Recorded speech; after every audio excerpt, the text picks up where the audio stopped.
AJ Lee catches huge manhandle slam. That manhandle slam was right on her neck. Timeless Toni Storm stapled on all the no-no zones. Nattie shows up at Worlds Collide defeating Faby Apache. Tiffany versus Jade rematch pops off, but Tiffany's now injured? And what the hell did Booker T just say? I gotta pop my dick. Welcome everyone to Ring the Bell. This is DS. And the Sriracha Muchacha, Paloma Star. And we are here with Women's Wrestling Weekly. Paloma's back! Yes! People are loving that you're back, Paloma. Oh, it's so awesome. I definitely felt the love. I was reading all the really nice comments that everybody left. And it's so awesome to see that everybody missed me as much as I missed them. Doing this for you guys because long distance is hard. We've been struggling through tech for the last 30 minutes, but we're doing this, dang it. It's true. We're making it work, and you're so right. We tried this for so long, but hey, we're here now and we're making it work. We're putting in the work to make it work. And so much is going on right now. We're on our road to WrestlePalooza. WWE's really trying to make this into like the next WrestleMania or whatever. Like they're trying to make it work. And we've got the big AJ return match, so we got tons to talk about. But let's first start from SmackDown because we had a rematch for the Women's World Championship. Jade Cargill versus Tiffany Stratton. The rematch from SummerSlam. The match that we didn't really love that match. But this match, though. Not gonna lie, if it wasn't for this, I wouldn't be watching SmackDown. But I'm so glad that I did watch SmackDown because of this match. I actually kind of love this match. It was so good. This was the match that we deserve to have in SummerSlam for sure. Like, it is a complete 180. In the middle of it, I'm like, wait. This match is actually really good. The fact that we're surprised that a World Women's Championship's good, which is kind of like, but I mean, they have been doing a lot of house show matches together, so that's really paying off. And you could definitely tell for sure. Like, I knew that they were working on it because you could tell that it was like spots they have worked on, but they did a really good job of making it seem where it was not like spotty. It was just like made it good timing. The chemistry was there, and I think just getting that reps in and doing the repetition, like you said, working on house shows has definitely paid off. Like, that chemistry is there. They kind of figure out their timing, because it is hard whenever you start wrestling and working with somebody new that you don't really know or don't really get to work with a lot. It's hard to. So I'm glad that they were able to get their timing right, get everything done right. But it was really good. They definitely shut me up from the last match, that's for sure. So I really enjoy this match. It's really good to see Jade Cargill look confident in there, but I gotta ask you, Paloma, because like I've never been in the ring, so I don't even know how Tiffany maybe I don't know. So Tiffany does these things all the time where she like goes on the top rope and she just moonsault outside and she just like outside to the ring. She just like full on takes the bump. What? It is absolutely insane. Like, she's literally just taking a bump. Most of the time, nobody even catches her. She's literally taking a bump from like, what, 10, 15 feet high up and just like going for it. Most of the time, she doesn't even look back. She just does it, and it's beautiful every time. And I've done a crossbody from up there before. Watch out. I'm such a high flyer doing a crossbody. Woo. But that's even like scary and hard. So I could only imagine what it's like doing a moonsault every single time and just going for it. And I think that's one of the things that Tiffany does really well, is that she just goes for it. And she's still fairly new in the business, and she just goes for it every single time. But it is scary, and good for her, because that could never be me. Like I said, I struggle with just doing a crossbody from up there, so I can really imagine it. But she does a great job of just honestly just taking a bump. I guess technically there is a little bit of padding, but still that's wild to me. Yeah, for sure. Padding or not, like, it's still crazy and scary. So good for her for just doing it. Yeah, so for how good this match was, they ended this match in count out. So after that big moonsault, Jade just speared Tiffany through the barricade, and then who came out? Annihilator, Nia Jax. Well, she didn't finish the match in count out. After the match was done, Nia Jax came out to attack both women. As much as you all know that I freaking love Nia Jax, and she looked amazing in that outfit. But like, again, is like SmackDown creative team just like out of ideas? Like, what's happening? At this point, I don't even know if they even have a creative team, because if it's a creative team, they'll at least be creative. And this is not creative, obviously. Do they need a revamp of the women's division, or do they need a revamp of their creative team? Because either way, it's not, something's not hitting. Confusing. I would take Nikki ASH at this point. Like, I need something. Or Evolution, something. But, oh, by the way, one thing is that we just learned today that I guess Tiffany is not clear to wrestle. So I don't know if that's from Moonsault or not, but she was supposed supposed to wrestle at NXT Homecoming, but she's out of that. So I'm just like, oh, wow. my God, maybe the moonsault. I didn't even know that. Know. See, maybe it was that big scary moonsault that she does every time. Then we got BFAB versus Giulia for the championship, I think. Before the match even started, BFAB's like attacks Kiana. Did you see like Giulia was like overacting? It was great. I felt like I was watching like a telenovela or some sort of like soap opera, because that was some very like dramatics, very theatrical for sure. Acting school now. No, we're she needs not to get doing pointers. this. She needs to get pointers from the Kabuki Warriors or anybody else who's killing it in the acting, because it wasn't it. She was like, I'm gonna be so dramatic and so like unbelievable. It was kind of funny actually. I almost would have liked it better if she like did like a stern reaction as opposed to like, you know what I mean? Like just be like really mean and stern about it, because that ain't it. This is my whole thing with Giulia. Like, I don't know who she is, because after that happened, like she went out to just like brutalize BFAB, right? Like just throwing her onto the barricade and stuff like that. I'm just so confused. Like, why does she need Kiana anyway? Because she can brutalize people by herself, like outside of the actual logistical situation where she needs a mouthpiece because she can't freely speak English, right? And it's not like she has this big of a background or big connection with Kiana to be like, that's my bestie, leave her alone. It's like I felt like they were just like randomly thrown together. It doesn't really make any sense on why she would react any way that she did. And if she is gonna react like that, then give me some sort of character reason or some gimmick or some behind it for it, because I think for right now she's just a really good wrestler with really cool entrance music, because I love her entrance music, but that's about it. Other than that, nothing else makes sense. It also doesn't help that I feel like this title means absolutely nothing to the creative team again. So I'm just glad for it to actually be shown on TV, because I think I started to forget what the title even looks like. They need to rethink a lot of things on SmackDown. A lot. So the match ended in no contest, and then Michin with the kendo stick came out to attack Who got a huge Giulia. pop. Did you notice? Yeah. She got a huge pop for that. I was like, okay. I always want to call her Miriam, but Michin, I think, almost suffers the same thing as Giulia does, but maybe not as big of it, because I feel like she knows who she is.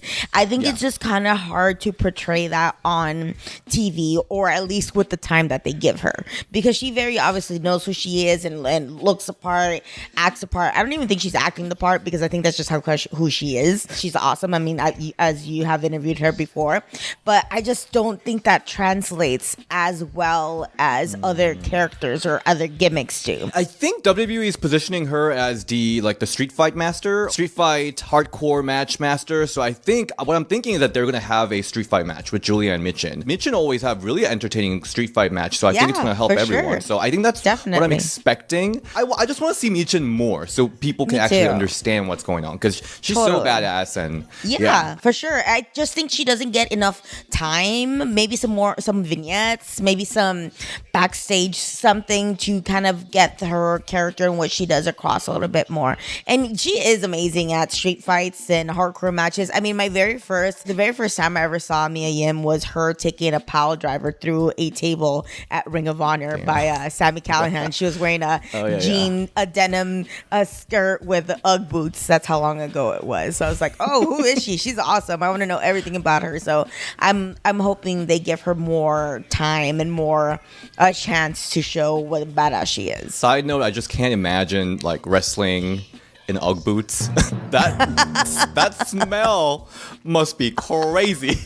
Oh, totally, anyway. For sure. Rolling your ankle too, everything. And then we got this backstage segment with Chelsea and Alba asking for what the tag team championship situation is. I guess Charlotte is still out with the injury, but then she is defending her title against the NXT girls at the Homecoming, I think. So after that, Chelsea and Alba will finally challenge for the championship. So Chelsea asking the same questions that we're asking. Where are the tag team titles?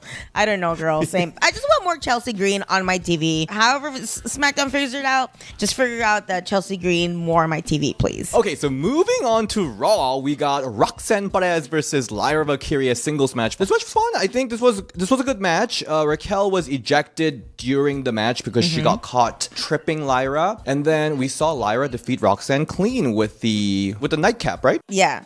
I knew this match was going to be very back and forth and very technical because they're both extremely technically sound wrestlers and they're both super tiny.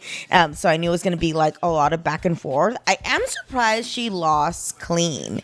I actually thought Raquel was going to come back or something was going to be involved with that or some sort of shenanigans or distractions gone wrong, because even when Raquel popped up on the apron, Roxanne was already pinning Lyra already. So I thought that was going to come back into play again or something else was going to happen. So I was just like, oh, it's over now. That was the finish. Okay, cool. Like, I wasn't necessarily mad about it. I just wasn't really expecting that. Yeah, I wonder they're just keeping Roxanne around with Judgment Day until just Liv comes back. I don't know. 100%. Because then we also need to think about how to put Roxanne with AJ eventually, right? Like, that needs to happen. So right now, totally. Roxanne's just there for a second. And then after this match, Roxanne and Raquel started attacking Lyra. And then who comes out? Bayley comes out wearing AJ t-shirt, which was kind of cute. It's like kind of a throwback to AJ wearing Bayley hugger shirt back in the days. Yep. And then she like beat down everyone. She did a little stare down with Lyra for a second, and then she just goes out and hugs everyone. I think she's having an identity crisis for sure. I mean, kind of like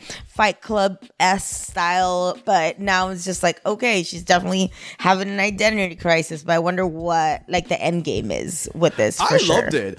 I actually love the backstage segment that came after this because you hear Lyra hears Bayley just talking to herself. Bayley's doing a really good job with the character work here. Like she sounds freaking crazy, and then Lyra goes in and Bayley's just like, hey, what's up? Like so nothing. Good. I'm really curious how that's gonna like come to realization in the ring, because I think I really like the backstage segment, but like visually, what outfit is she gonna wear? Is she gonna bring back the Bayley buddies? In the middle of the match, she's gonna put up her hair into a side pony, and then when she's not the hugger one, she's gonna take it down. Because I mean, her moveset is pretty much the same. Or very, very similar. So it'll be kind of hard to like figure that out. But yeah, I think it's just like side pony, no side pony. Like put it up and putting it down throughout the match. This is really interesting. And then Lyra played her part well. She looked gagged when Bayley just like left after saying, "You idiot!" And Lyra was giving her acting chops. So props to you, Lyra. And then we got AJ, Punk, Becky, Seth promo. I mean, we all saw this coming. Like again, these four people are some of the best. Is Seth considered as like one of the best promos or no? I don't know. Up there, probably not like the best, but not like definitely like above average for sure. Okay, so we got above average Seth, and then three goats of promos: Punk, Becky, AJ, all in the same ring doing a promo together, and it was kind of cute. It was like Punk is like, I'm a better husband than you. Yeah, it was like, no, I love my wife more. No, I love my wife more. It was super cute. I liked it. I could tell they're having a lot of fun with it. I hope that everybody, at least once in their lives, gets to do something with their partner that they both love, because it's a lot of fun. Not gonna lie, I've been lucky enough that I've been able to do it multiple times. But there's nothing like standing in the ring, getting booed by a whole bunch of people while standing next to the person you love. Like it's so cool. It's so fun. Oh, in a good way. Yeah, in a good way. Oh, for sure. It's great. It's amazing. And you get to both share what you love and what you do. So it's so fun to see that. I know all four of them are having a great time. And I love that both of the husbands are kind of like are able to have their wives almost like lead this as opposed to like take a back seat to it, because I think that would be super easy. So I love that like women are like spearheading this one. And we all knew what this segment was gonna be like. I really enjoyed it. I wish it was a little bit more physical interaction, but I could see why they're saving it for the match. And see, I'm telling you, CM Punk just likes to get slapped by Becky at this point. Come on. But also, AJ slapped the shit out of Seth. That was a great slap. For sure. I was like, oh, okay. I did not expect that. She still got it. But I think this segment for me like answered two questions that I was really curious about. Is Becky constipated? That was my big question for sure. Yes. No, I guess everyone was really curious, like, how is AJ's health? She talked about she was so injured that she couldn't like get back in the ring. Like even Saraya talked about how like during their feud, AJ like barely took any bumps. We were all kind of like, so can she wrestle now? Like what was going on? So I think that was addressed, which I think makes the tag match even a little more interesting. But she did take a big bump at the end. Oh, but that manhandle slam was right on her neck too. I was like, what? Like, she's like not gonna bump forever. I mean, obviously she's been training for this, but that's the first bump that we see is this brutal manhandle slam right on her neck. It was great. No, AJ's so good at bumping, so she better be so bumping good. Machine. It's the hairology, the way she like just flips. Yeah. It makes it look so much more dramatic for sure. The other question I had was, why is Becky scared of AJ anyway? Like she's not like, I don't know, awesome. She's not Awesome Kong or like Jazz or Lita. Like, why is Becky scared of AJ? Like, it doesn't make any sense. And I think they knew it too. And then they made it like, oh, it was all a plan to like catch them. Yeah. Catch them when they're not expecting. And that Manhandle Slam was just that. So I think this was a great segment, and obviously the audience was having a lot of fun. So I'm really excited for this match. I think if it was anybody else besides these four, it would have gone a little long and seemed like it dragged. But because it was these four, I think it worked out great. And then we got Kairi versus Stephanie Vaquer. Stephanie Vaquer back in the ring. She's been gone for so long, and I missed her. Oh my God, it was so good to see her back in the ring. Where has she been? Was that ever her address? Like, where has she been? There was a rumor that she had like a minor injury or something, but she said no, so I don't know what happened. But she's back. But before this match happened, they had like a backstage contract signing, Io and Stephanie. And then Asuka came in like nosy Asian mom again, pushes Kairi that, Kairi, you want to have a match? And Kairi's like, me?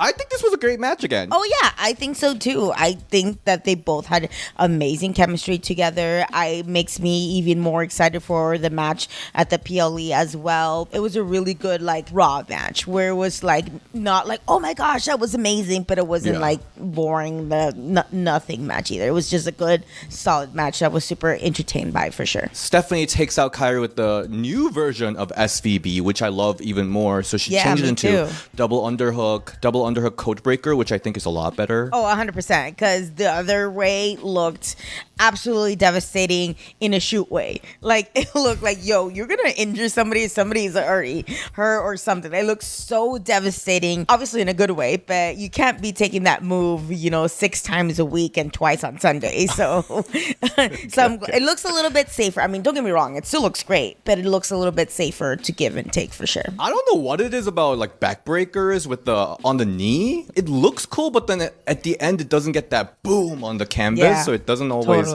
get that finisher vibe. Sure. So I kind of like this better, I think, personally. A super side note, Cody wrestled Carlito once, and he said that taking that backstabber was one of the stiffest moves he's ever taken. Really? Yeah. Really? They said that it sucked. They said it sucked real bad. But Carlito in person is super hot, by the way. Have you ever met him? He is definitely one of my childhood crushes.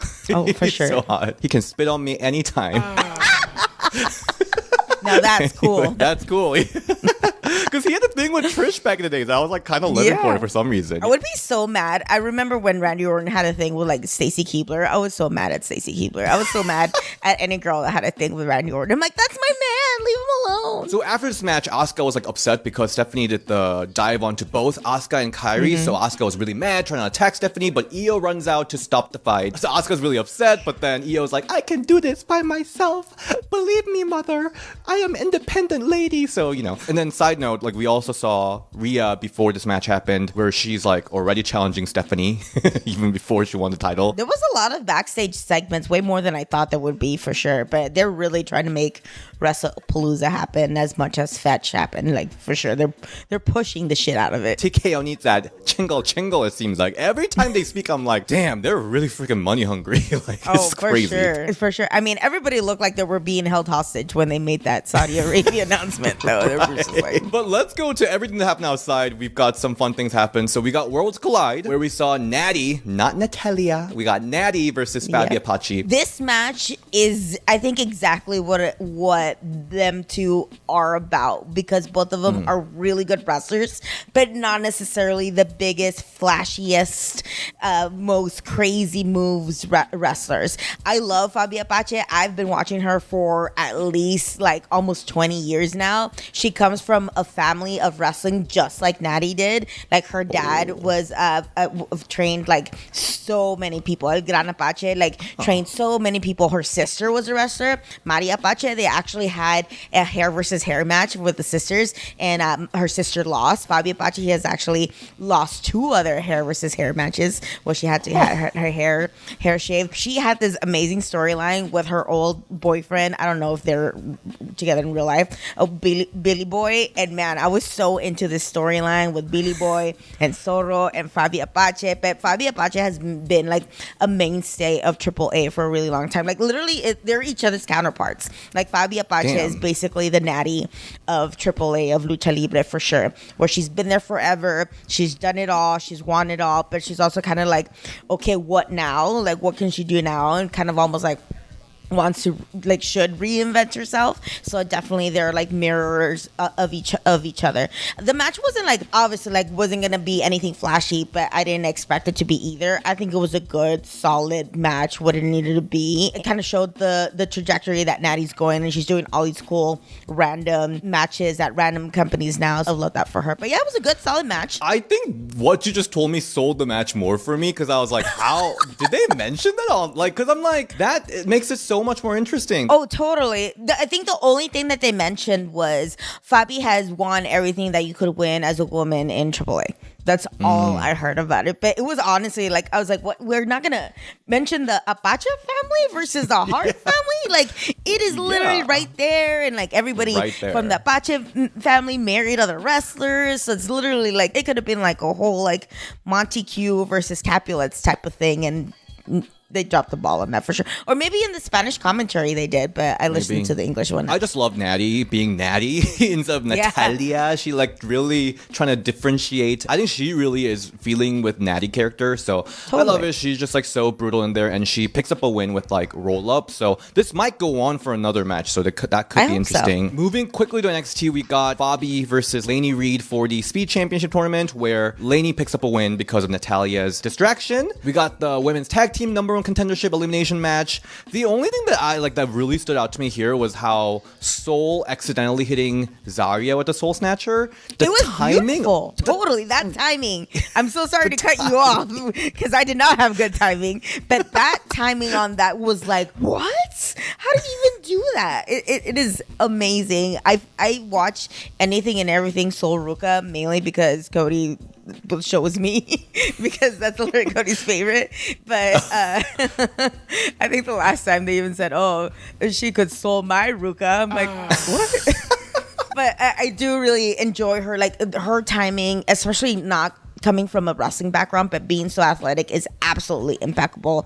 And that's one of those moves that I don't, even if you go over it beforehand, you can't get it right because so many things can go wrong. And it went so right. It was so good. Yeah. And this match, Tatum and Izzy took the win, which was a bit of a surprise. I'm a huge Tatum fan, so I'm here for it. I actually kind of forget both of their names. I get their names mixed up all the time with each other. Wow. Whoops. And then after this match, Fatal Influence is how are we not in a homecoming? And then we see Tiffany, Stephanie, Rhea Ripley coming out as the great former NXT Women's Champion. And personally, I'm respectfully, if you're talking about the greatest NXT Women's Champion, how is Asuka not here? I was thinking that, but it doesn't even matter because did you hear Booker T? No, I didn't. What did he say? I could only imagine. When Tiffany came out, he's like, I gotta pop my dick, man.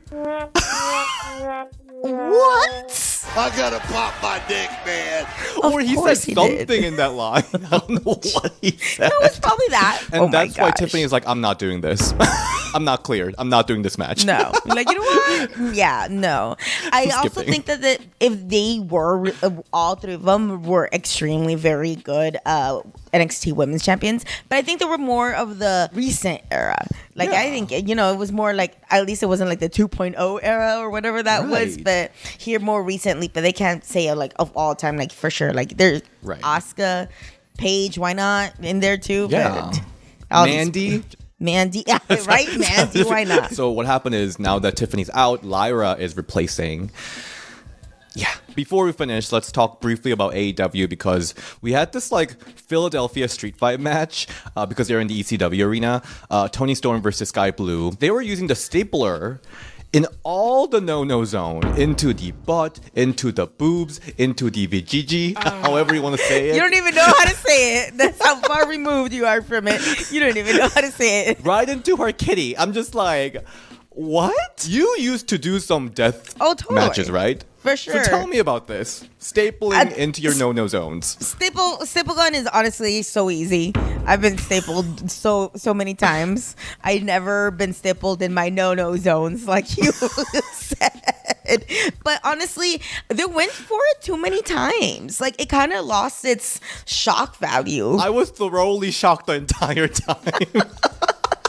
Oh man, it was a lot. But yeah, it was definitely a lot. I mean, I could see why they did it. Obviously, the amount of views that's going to have on YouTube is going to be insane. So good for them getting that ad revenue. Would you rather take kendo stick shot or the stapler into the... Oh, it's stapler for sure. The candlestick sucks. Really? Oh, candlestick just burns for so long. And the staple gun anywhere, it's just like, boop, real quick. Faster, it's done over with. But the candlestick just hurts so bad. But the worst one, honestly, is a dog collar chain. That really sucks. Our YouTube membership special. DS stapling Paloma. Oh no! If you join now.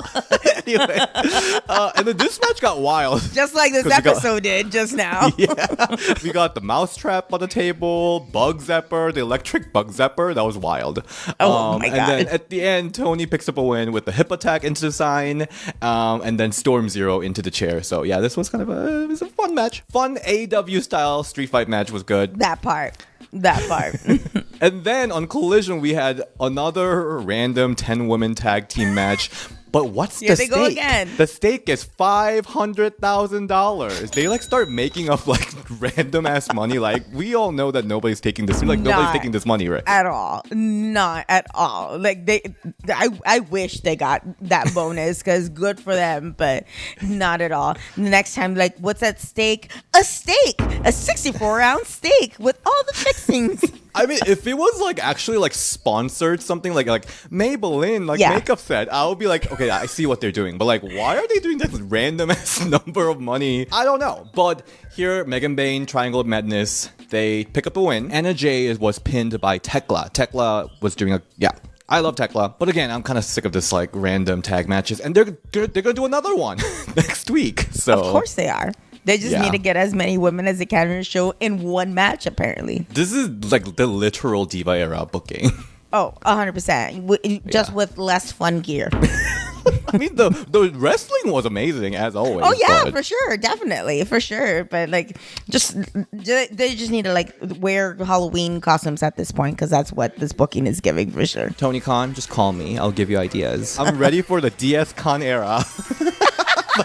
Well, thank you so much for joining in, Paloma, again. But where can we all find you? You can find me at Paloma Star on Instagram and Twitter. And DS, where can we find you at? You can find me at DS on Instagram, Ring the Bell DS on Twitter. And if you haven't yet, go check out that Jillian Hall episode. And let me just like spill the tea here. She tentatively agreed to show up on Diva Mania 2 to perform. Stop. Oh my gosh. I hope this is confirmed and it really does happen. That would be iconic. More iconic than me getting stink face. So that is tentatively agreed, so we will see. But go check that episode. It's a great episode. You know you want me. We'll see you guys next time. Bye. Bye.